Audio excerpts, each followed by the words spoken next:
ঝালকাঠিতে ফুটে উঠেছে ঘূর্ণিঝড় রিমালের আঘাতের ক্ষতচিহ্ন। পানিতে ডুবে নষ্ট হয়ে গেছে আউশ ও রোপা ধানের বীজতলা, পচে গেছে শাকসবজির ক্ষেত। অসহায় কৃষকরা চিন্তায় পড়েছেন পরিবার পরিজনদের খাওয়া পড়া নিয়ে।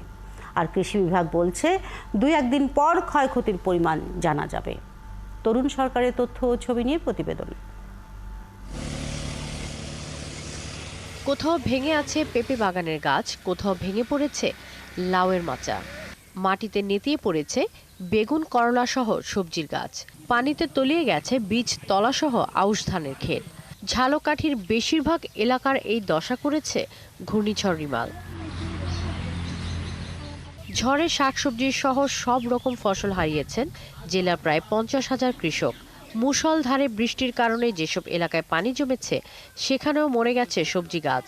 কয়েকদিন আগেও ভালো ফলনের স্বপ্ন দেখছিলেন যারা, তাদের এখন মাথায় হাত।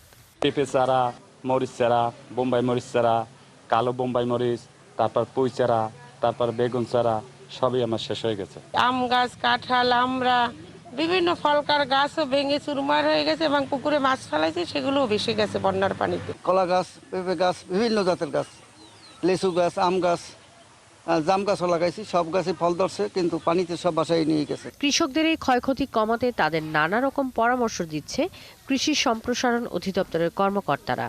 আমাদের কৃষি সম্প্রসারণ অধিদপ্তর আমরা দ্রুতই এই ফসলগুলোর যে ক্ষয়ক্ষতি হবে এর কিন্তু ক্ষতির পরিমাণ নির্ধারণ করে আমাদের ঊর্ধ্বতন কর্তৃপক্ষ এবং আমাদের মন্ত্রণালয়ে কিন্তু এগুলো আমরা প্রেরণ করব।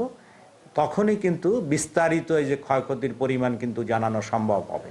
কৃষি বিভাগের হিসেবে ঘূর্ণিঝড় রিমালে ক্ষতিগ্রস্ত হয়েছে 6,730 হেক্টর জমির আউশ ধানের ক্ষেত, 580 হেক্টর জমির বীজতলা, 215 হেক্টর আখ, 20 হেক্টর বাদাম, 145 হেক্টর জমির পেঁপে, 370 হেক্টর জমির কলা, 320 হেক্টর পান ও 2,325 হেক্টর জমির শাকসবজি। শাকিলা শম্পা, 71।